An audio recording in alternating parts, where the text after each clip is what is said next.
The last thing you want to hear when you need your auto insurance most is a robot with countless irrelevant menu options. Which is why with USAA Auto Insurance, you'll get great service that is easy and reliable, all at the touch of a button. Get a quote today. Restrictions apply. USAA.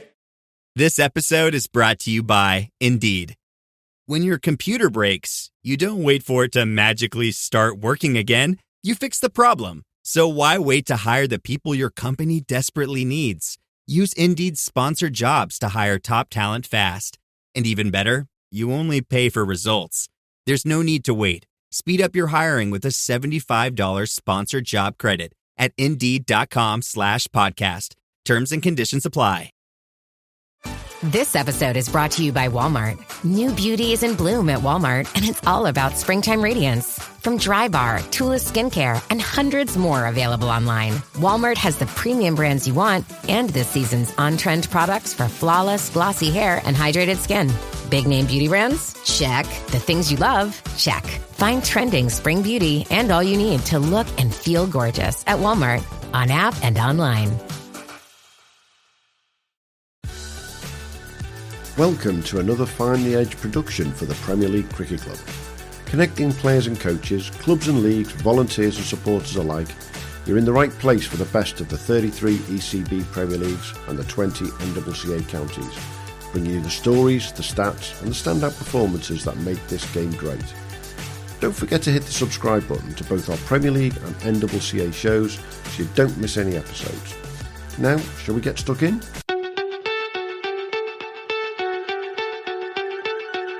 Right, welcome everybody to the Premier League Cricket Show, and this is going to be one of our previews of the season coming up. We're not that long away, as you guys will all know. April the 19th, number of the leagues get going, and we're going to start with one of our April the 19th leagues, and the Liverpool District Premier League. Joining us today is the skipper of last year's winners, which is always a nice way to start, Mr. Gary Knight of Ormskirk. How are we doing, mate? Very good, thanks. Yeah, well, thanks for having me on. Yeah, great to have you, mate. Obviously, just to start on last year with the Liverpool District Comp, Ormskirk won the league by 49 points in the end from Northern. Was that a record in the end? Record points total, was it in the end, Gary? I don't think so, no. I'm not sure. There was talk of records towards the end, wasn't there? Yeah.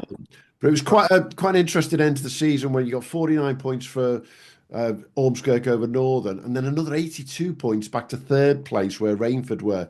So there's a big gap at that league, which we'll talk about. Down at the bottom end of the Liverpool and District Premier League, we had Southport and Birkdale and New Brighton being relegated, and you can see the effect on some of the transfers around from there. And coming back up to the Prem, we've got Bootle and Colwyn Bay. So you all get your day out back in Colwyn Bay, which I'm sure you're all looking forward to say the least. Yeah. Looking back on last season, did it end up where you expected, Gary? I don't think you expect. We obviously go into every competition trying to win it, but I don't think we can expect to have such a successful season as we did last year. Mm-hmm. Looking back on it, the fact that we only lost 4 games is quite a high standard for us, and we're all very proud of what we achieved last year. 2 of them being sort of midweek 2020s. Only losing 1 in the league and then only losing in the national quarter-final to Northern. Yeah. It's quite hard to improve on that, really, unless you're being ultra critical. Mm-hmm. And yeah, we almost got over the line in that national quarter, which would have been nice. But yeah, not a great deal that we can improve on, but at the same time, we don't understand how much work got us there and how consistent we were all last season. That'll be the main aim for this year, just to be consistent and see where we end up. I don't think you can go into seasons planning to win cups. I don't think Northern go into the season planning to get how deep they got in both nationals. I think there is a little bit of luck involved. There's a little bit of let's get our best sides out and let's play our best cricket and see where we end up. So I think that's pretty much the same mantra that we've got as well. Absolutely. And do you think that what happened with Northern towards the end of the season in particular, after they'd beaten you in the quarterfinals of the club championship, and then obviously they had the T20s as well, do you think that did have an impact on their Saturday game? A little bit, yeah. We've been there previously, sort of early 2013, 2014. Yeah. We got to the finals, which were at the Oval in 2013. Yeah. And you do lose a couple of percent, I think. I think Liam and Tyler spoke about that on one of your podcasts previously. You do lose a little bit of, because time cricket's so demanding, and so demanding in terms of getting the 10 wickets and getting a win on a Saturday takes so much out of you. When you do have an eye on Sundays and you're playing serious cricket on the Sunday, I think it does take a little bit out of you. So we managed to take advantage of that, and ultimately worthy winners. But at the same time, we were prepared for a grandstand finish, because we did have Northern in the last game of the season, but it just worked out that we managed to get. It was a very strange end to the season, wasn't it? Having Northern on the last day, you'd already won the title, and then they were buggering off down to Derby for the T20 the day after. It was just a nice way to put the icing on the cake for you guys. Yeah, it was very much a stress-free weekend, or stress-free Saturday for me. We had the Lancs knockout the day after, but it was a very stress-free Saturday after building it up in my head personally for a while. I was probably the most relieved one that we won it the week before, so we could actually enjoy it, and we managed to get a decent day out of it. Yeah, effectively the Derby game, as it would be for you guys, that's the big one in the league last year. As you say, stress-free, and I take the mickey out of it. When I start seeing Tyler bowling, I know there's a problem, isn't there? Yeah, I think even me and James had a bowl as well. So I think I bowled ahead of Tom Hartley at that game as well, which shows you the level. So yeah, it's more of a case of it could have been arguably the biggest game in the country at club cricket, but then not turned into a farce, but because we deserved to have that. But I think we both had our minds on. We had our mind on the Lancs knockout the day after. Absolutely. So we didn't get anyone injured, and they had the minds on the final at Derby. Yeah, and obviously you both finished the season in the same way, messed about by the rain then in your cup finals, but you move on to 2025. Is there anyone coming in or leaving from your club that makes a big difference, or is it pretty much the same again? It's pretty much the same again. We're buzzing to have Mikey Jones back. Whether we'll see him a lot is a different story. We hope that we don't in a great way. Hope that he plays all formats for Lancs, which he started really well. I think he's got an early 50 with him back out in India. Hopefully we see him for a couple of games, for a couple of hits, and same with Tom as well. Yeah. We've got Gavin Griffiths' brother coming back for us. He's moving back to the area. He'll be a big addition to the squad. The only real player that we've lost is Matty Agri, who got a 7-for on that game against Northern. He decided to go and play at Orrell. They've just sort of promised him a bit more first team cricket, and he wants to go and try and lead the attack there, which we wish him all the best. Other than that, we're pretty much the same. We've got the same overseas pro coming over, Tom Brown from Adelaide again, and looking forward to getting going again. Just looking at your team last year, I think same again sounds a bit ominous for some of the other teams in the league. Just the depth you've got, there weren't too many sort of outstanding, statistically, players in terms of wickets and runs and things, but just that depth seemed to be there that maybe wasn't there for a few other teams in the league. Yeah, just one of the key things whenever we recruit or whenever we bring people in is we want to have players for different kinds of pitches. So, for example, if it starts raining on a Tuesday or Wednesday, I'm sort of licking my lips that I've got Marsh, Lees, Barnes to bowl on a green top, and if it's really dry during the week, I've got a Bulcock Brown and Martin Farrell to come in and bowl. Plenty of overs spin wise. So in terms of, for example, Scott had an unbelievable season last year in the league, got over 50 wickets as a seamer. But same again, that means that Bulcock, for example, who is arguably one of the best spinners at club level in the country, probably bowls about 100 overs less than he probably should and probably would do at another club. Same with Jamie Barnes, who's been our top wicket taker in the last couple of years as well. I've got the freedom to sort of pick whose day it is really. If someone's not working out, we're not dependent on just one ball, we're not dependent on Marsh, we're not dependent on Lees. If it's not their day, but if it is, which it was most weeks last year in the league especially, I can always turn to other options, and we've got plenty of those, Well, Device there, 33 wickets at 8, but he's only bowled 108 overs compared to, you look at the top, Pushback Kamara, pronounce that one, John Dotters, they're both 300 overs for their 70 wickets. So I've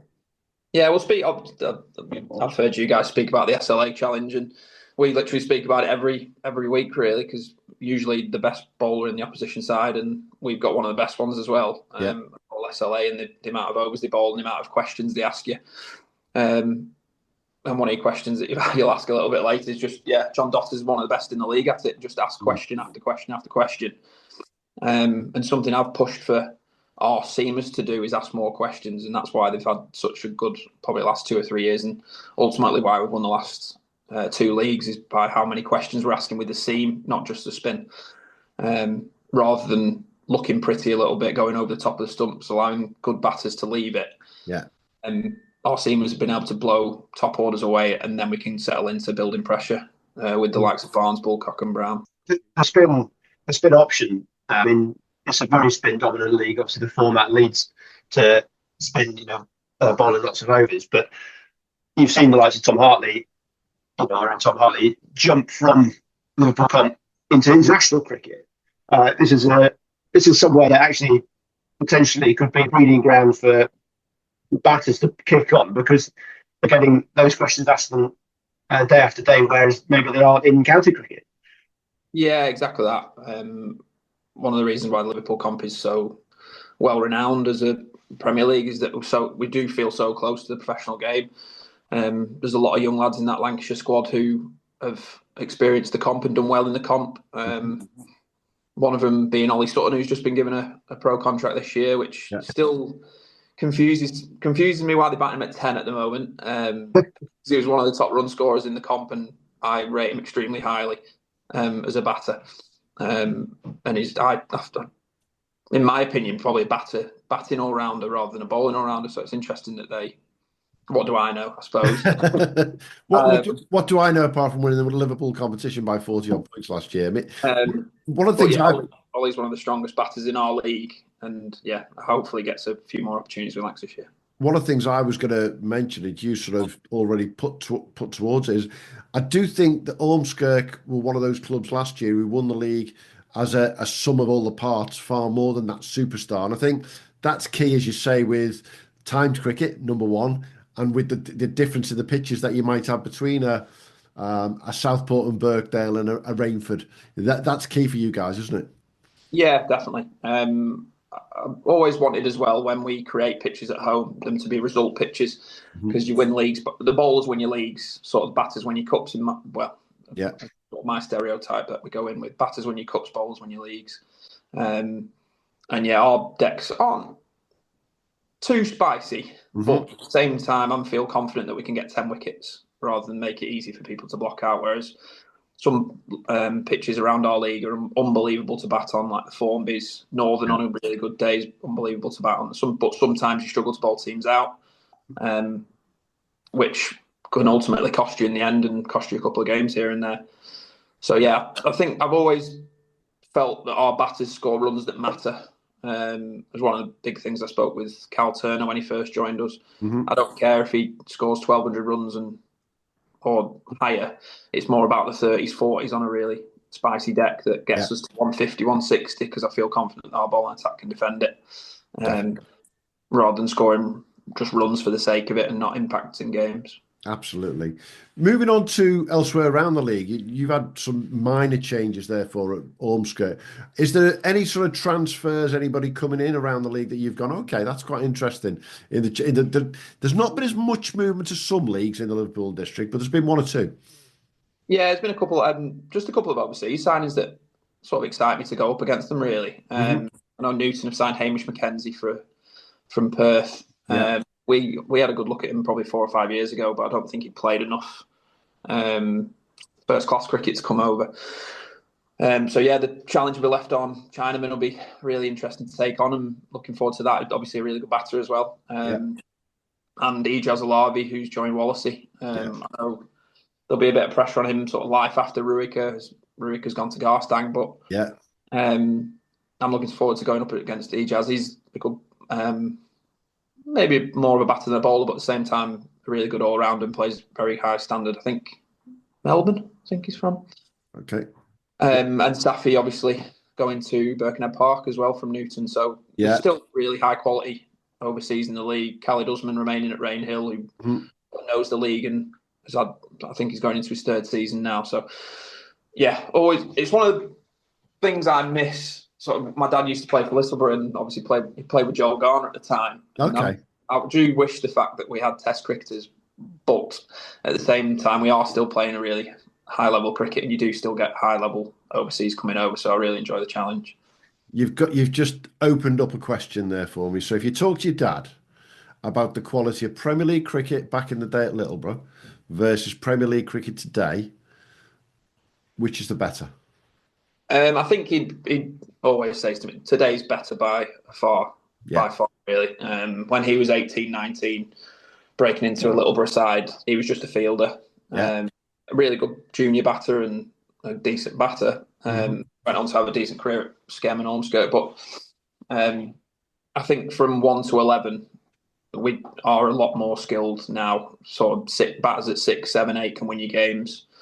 You're finding teams a lot, like you've used a few examples of us being more than some of our parts, like the Rainfords, Wallaces, who've had really good success over the last 3, 4, 5 years because we've had lads who can bat 7, 8, 9 and affect games. Rather just depending on 1 or 2. Rather just depending on a really good pro. You've got lads who are contributing to wins. Exactly. And I think that nails everything that we talk about on the Premier League show week in, week out. How big is this move for Summit Ruiker to get rid of him out the bloody comp for you guys? I mean, it doesn't matter who I talk to from around the comp. It's like, he's gone. That's one less I've got to worry about. Yeah, a little bit. I'm not going to lie that I'm good mates with Sam Oldham and Ryan Maddock, who've both gone back to their home clubs, Leyland and Penwoodham in the Northern League, and we're having a good laugh that Sam's tried to get away from him. Now Ruiker's followed Sam Oldham, so it'll be another good challenge. I fully expected Wallasey to sign a really good pro, which they have done. So the challenge is still there. It's just more of a case of, I think, probably 2 or 3 years ago, he was at the peak of his powers. I don't really know the reason why. I think an injury's been involved along the way, and I think people have learned how to play it a little bit better. Especially right-handers. There was that season against right-handers, he was just unstoppable. And especially having a really good wicketkeeper, Jack Leckie behind the stumps, it was just on you all the time. So I think he has tailed off a little bit. Whether that's people have found him out, not found him out, but just learned how to play him a little bit better. But it'd be nice to see him have another challenge elsewhere. And we've got a lot of friends up in the Northern Prem. Matt Taff, who does this with us during the season from CricX. We're looking forward to seeing Summit bowl Matt. We just put it out there already because limited overs has a massive impact as well when he knows. When he knows he can bowl 25, 30 overs from one end. People hit him for 6. It just go again. Whereas in limited over stuff in the Northern League, you might get people giving him a whack a little bit more. I'm looking forward to seeing his figures when he comes to Longridge because it's so short straight. He won't be able to give it as much flight as he possibly did in the comp. But just looking at his stats there over the last 15 years. Well, however long he's been in the comp, not been in the comp that long, but he's nearly 1,400 overs, 330 odd wickets at 13. So that's a big miss to move out of the comp, and some batsmen having a small party at his absence.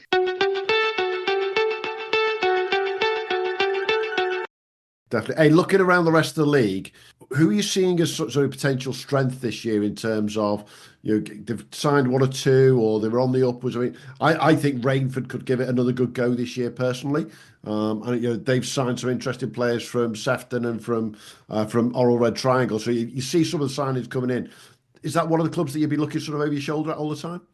Yeah, obviously I know the lads at Rainford quite well, especially John. So I think Dom Hayes going there is a really good signing.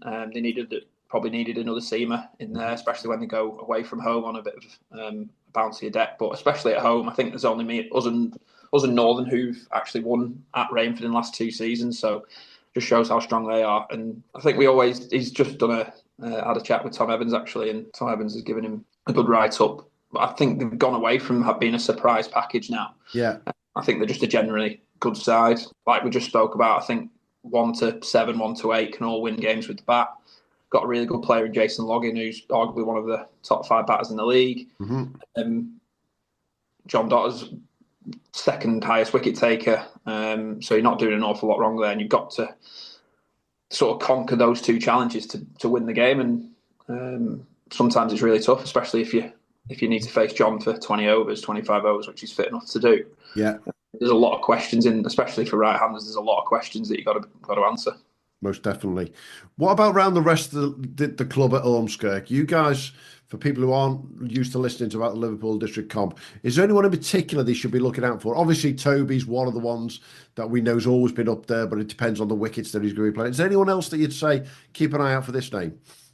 Yeah, I think obviously Tom Brown coming back over. He has got a British passport and been playing South Australia under 19s last year again, or this winter. Got a couple of tons opening the batting for them this year, which has been really impressive to see, which hopefully we can get him up the order a little bit more this summer. Yeah. And yeah, he's pushed. I think he's close to getting a contract. I think he's pushing in all the right areas to get himself a professional deal. And I think especially the last 5-6 weeks of last year, I think he just found the right paces to bowl in the league, especially. We did go to Wallasey away, I think, probably 5 or 6 weeks to go in the season. And they do have quite a few left-handers, Wallasey. And I ended up not having, I think, preparing all week thinking Toby's going to have to bowl a lot of overs. And he ended up not having to bowl any because Tom just settled into a really good rhythm, was unplayable that day. Yeah. So I'm really looking forward to him coming back, hitting the ground running. And we've got a young lad called Cameron Hill, who's a bowling all-rounder. And we're looking forward to seeing his progression this year, giving him plenty of overs in cup games and hopefully breaking into the league side. So, yeah, those two I'd say stand out. I don't like to single too many people out because we've got such a strong unit. So absolutely. And correct me if I'm wrong, Tom's South Australia, isn't he? Yeah. And he's coming, we recorded this on the day that South Australia have literally just come top of the Sheffield Shield table. So obviously the academy and whatever's going on down there is working right now for them. And so to keep watching someone like his progression through the grades will be great, won't it? Yeah, definitely. He's born originally in Sheffield. I think he moved over there when he was 4. So he's got the freedom of British passport, which has been great for us. Yeah. And I know, I think he's going to be doing a bit of trialling during the week this year. Do you mean he's another one that we might have lost to Australia? Potentially. I think his mum and dad wanted to play for England, but I think he might want to play for Australia first. He played for Australia 19s he had to go home 2 weeks early. He played for Australia 19s against India and did well in that series. So, and obviously we've got George Lavelle available more, which I'm looking forward to having him at my disposal most weeks, or if not every week now, without Lancashire pulling him back. So some strength in depth that's even growing there. Yeah. Again, just hopefully our availability is where it needs to be and we can crack on. What about around the rest of the league? Put some names out there for people who don't know that keep an eye on XYZ. Matty McKiernan, a massive one, capable of special knocks. He's obviously taken the captaincy back on Lee. So yeah, Matty will have some days out. One of my tips to sort of be in the top 5 run scorers. I know he's signed a couple. I think they've signed a couple of young Lancs lads to their group. Yeah. So they'll be an exciting young side to watch. Yeah, the Liam Grays, you know the names, sort of Liam Grays, Chris Lakers, Tylers. Hard to ignore. I think Jack Carney has moved to form. Yeah. I think that's a really interesting move. He'll be with Mr. Coburn now, won't he, as well? So he'll be under his tutelage, shall we call it? And Hugh and I both have seen Jack in action a number of times last year, playing for Derbyshire Twos. And I describe him as the most unlucky player in the country because it didn't matter how many times he turned out, they wouldn't put his name on the back of the shirt. And he deserved it. There's no two bloody ways about it. So I think that's a great move down to Formby for him, isn't it? Yeah, lovely wicket to bat on as well for him. So really good keeper, really good technique. And I know he's got his eyes on sort of higher up in the game, breaking into a county setup, which hopefully he can do. I know Ryan Brown's obviously moved from Formby to Rainhill, which is an interesting move. I think he'll settle in really well at Rainhill. Add depth to them. I've got one shocking move in my mind. Finn Hulbert leaving Lee to go to Liverpool. I found that one quite a strange one. Yeah, I've heard rumours over the last few years that he's got a lot of mates.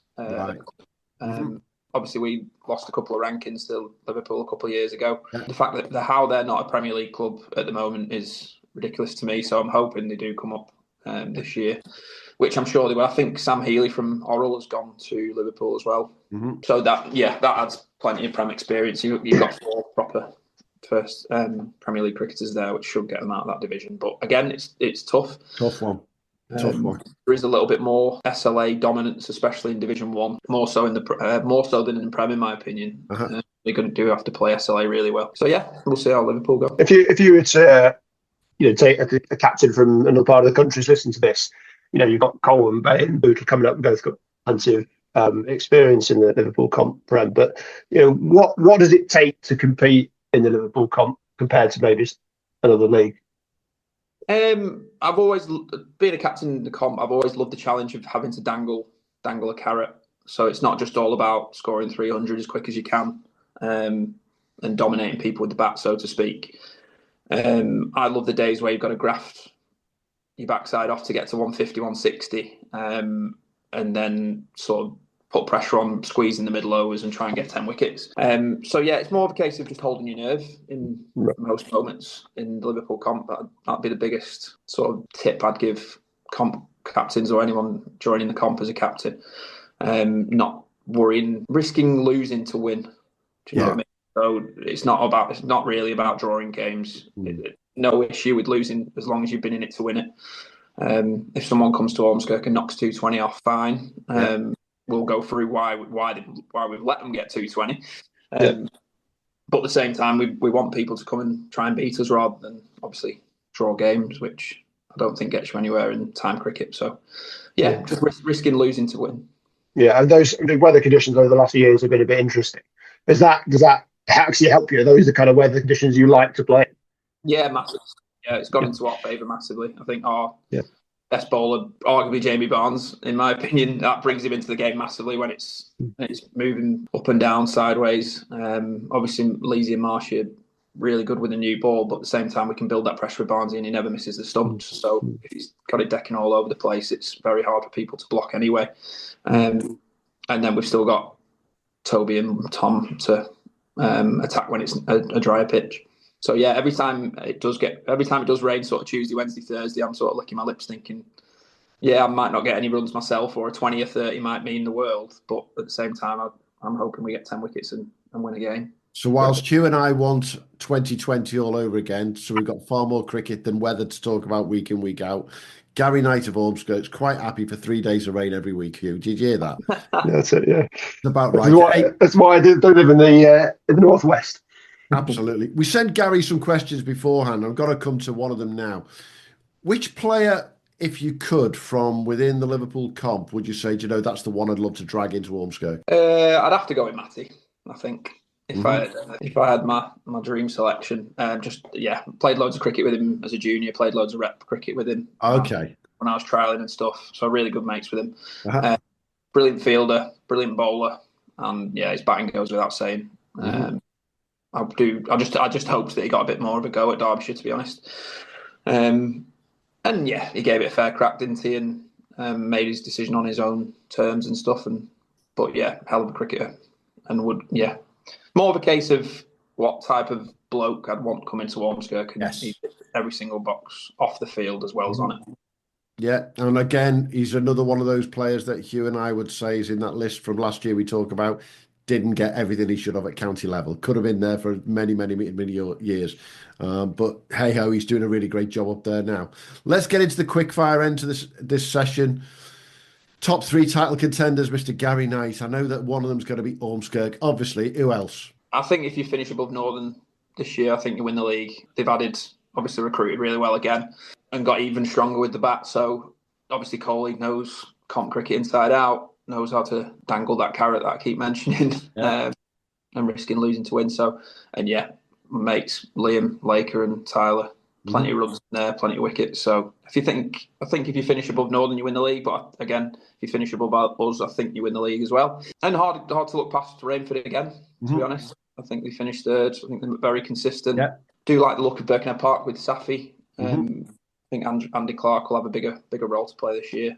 Yeah. And they've got some really good experienced players. Definitely. And Wallacey with Ijaz Alavi coming over. Solid from 1 to 8. Yeah. Another overseas pro coming in with a bit of fresh eyes and a bit of fresh energy. So, I think that's probably my top. I know you asked for a top 3. That's probably top 5. Yeah.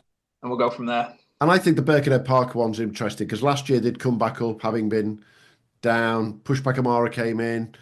Did wonders with the ball for them, obviously, and I think now they are looking to push on again, aren't they? So that is the interesting one there, definitely. Would you count them as potentially a dark horse or less than? Is there a dark horse elsewhere? Yeah, I'd go with my dark horse being Birkenhead Park or Wallasey, to be honest. I know Lee have got some young lads in, and obviously having Matty and Carl Brown for, I think Brownie will play probably 9 games again or 10 games, but Matty will, you need to stating the obvious, you need to get Matty out every week to beat Lee. So Lee are a really good side. I know Formby have recruited quite well as well. So I think there's a clear sort of 5 or 6 there that could all push for the top 3. Go on then, top run scorer for the league. I don't want to make Tyler's head any bigger, so I'll say someone different. There's a few people who might score Tyler's runs, Messrs. And Gray. So, I'll go Cobain or McKiernan, top 2. I'd love to say Cal Turner at Ormskirk, but again, I think I always value Cal's 40 in a run chase, or 40 getting us to 160. Yeah. He has the potential. Cal Turner has the potential to score 1,200 and 1,500 runs, which he probably would in some other leagues. Yeah. Well, when he played for Formby, he got over 1,000 in the league, and in the Cheshire League, I know he scored plenty of runs there, and he scores very key runs for us. Had a massive role to play for us last year. So, but I just think with the pitches that we play on, I think he might lose a few of the freebie runs compared to those two who'll go big when needed. Both Cobain and McKiernan both capable of special knocks, so most definitely I'll go with them too. Top wicket taker, another lad we've mentioned a few times. I reckon my mate John. I think can't go away from him. He'll bowl plenty of overs. Yeah, I'd love to say lads at Ormskirk, but I just think we cancel each other out. I think on one day Barnes he'll get 5, 6. On another day it'll be Bully's day and he'll get 5 or 6. Or Marsh and Lees will blow the top order away. So I think they cancel each other out. But I think. Yeah, John, I'll go with JD. Yeah, Dotters is getting 3, 4 every week. It's just constant all the way through, wasn't it? And we did ask you for a bold prediction for the season. Can you come up with anything that just goes, this could be something different? I was thinking about this. I'm not going to say anything ridiculous. Too bold. But dangle the carrot, Mr. Knight, as you say. I've just got, funnily enough, our batch of Duke's balls for the year. And about 2 or 3 seasons ago, the same sort of batch ended up with lads getting over 1,000 runs. So I think 5 lads got over 1,000 runs. So I'll go with multiple lads getting over 1,000 in the league. Yeah. That's a proper little insiders one, isn't it? Definitely. I like that. Yeah, big shout out. So a dry summer and multiple people going over 1,000. Oh, hang on a minute. But if it's a dry summer, you're gutted because you haven't got your Tuesday, Wednesday, Thursday licking your lips, have you? Yeah, we might struggle if it's a dry. About right. Hey. A few hosepipe incidents might occur. Absolutely. I've got one more question for you, Mr. Knight, which is not on our list of questions, and I'm picking up on some of the stuff that you said here. You love your timed cricket. There's no two ways about it. But the Liverpool comp is one of the last in the country. In fact, I think it's the last in the country that is pure timed cricket right now. There were only 12 draws I can find across the whole of last season. So it was 95% a win-lose. Would you still go completely timed, or would you like a bit of flexibility in there? No, I'm very much for the keep time cricket. I think there's an argument for limited overs per bowler, maybe to have a good chat about that. I'm still for time cricket. I still think we play enough limited overs. We play enough 2020. Time cricket. When you've earned that win on a Saturday after time cricket bowling teams out for getting those 10 wickets, a beer always tastes, or a soft drink always tastes better after you know how much effort goes into bowling teams out. And I do think, yes, we've been the best side the last couple of years, but I do think the best cricket side, all-round cricket side, wins the league. And I think that's what time cricket does to you, rather than just getting 320, 350 in 45 overs and the team gets 100 for 7. I don't think that promotes. I think that promotes sort of bowlers bowling wasted overs, whereas every time a bowler takes the new ball or every time a bowler bowling change, it's to take wickets. To spin it as hard as you can, to bowl as fast as you can, to bowl as comfortable as you can. I think it's always asking questions. So I think that's why I think it's the best league cricket. I would say, Mr. Newsom, that's the best argument for timed cricket that we've heard. Full stop. Yeah. I'm actually thinking we've got to go that way now.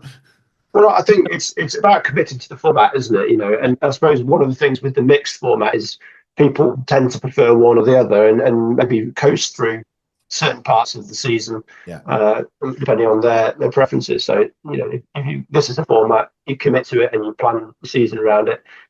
Absolutely fantastic. And it does make planning your squad far easier when you know exactly what format it is and you haven't got 2 formats to play, or in some cases 3. The Northants League, where they have a timed, they have a 50, and they have a T20 block in the middle, don't they, on the Saturdays? So planning your squad around it's far easier when you just know you've got your timed cricket, doesn't it? Yeah, one of my best mates plays for in the Northampton Div 1, I think. Burton Latimer, I think he plays for. Latimer, yeah. Yeah. The only thing I'd love us to try and do, I do love watching sort of the Australian leagues and grey cricket in the winter, is white ball stuff.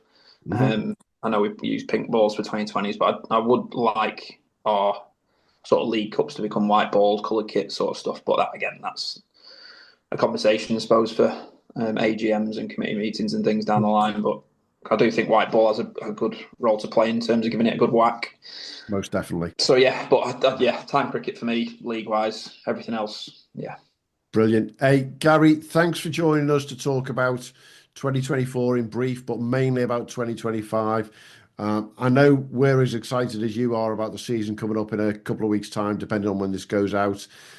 From what you've told me before we were recording, you guys have actually been outside training, which is just wow. But yeah, exactly, Hugh. Yeah, you just can't wait to get started, can you now, Gary? No, yeah, we're looking forward to it. It just feels like we all retreat under a bunker, don't we, and retreat into the dark. So I'm especially looking forward to getting out and about and getting around the club a little bit more. And couple, like you say, I think you mentioned, lovely trip to Colwyn Bay to look forward to now they've been promoted. And I'm personally looking forward to playing Bootle again. Had a couple of years out of the league, so always one of our biggest rivals, sort of historically. So looking forward to that rivalry getting back up and running. So yeah, can't wait. Brilliant. Thanks for your time, Gary. Thanks, Gary. Cheers.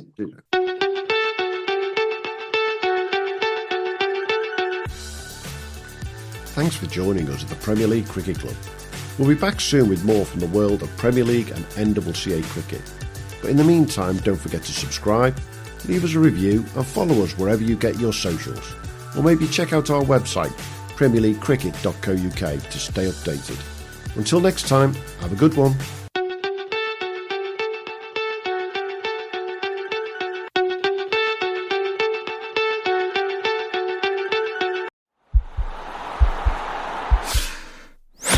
This podcast is part of the Sports Social Podcast Network.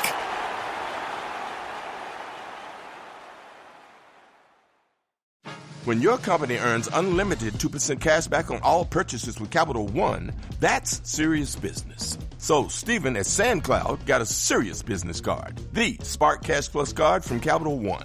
We used our 2% cash back to help build our retail presence. Savvy, Stephen. And we get big purchasing power, so our business can spend more and earn more. The Spark Cash Plus card from Capital One. What's in your wallet? Terms and conditions apply. Find out more at CapitalOne.com/SparkCashPlus.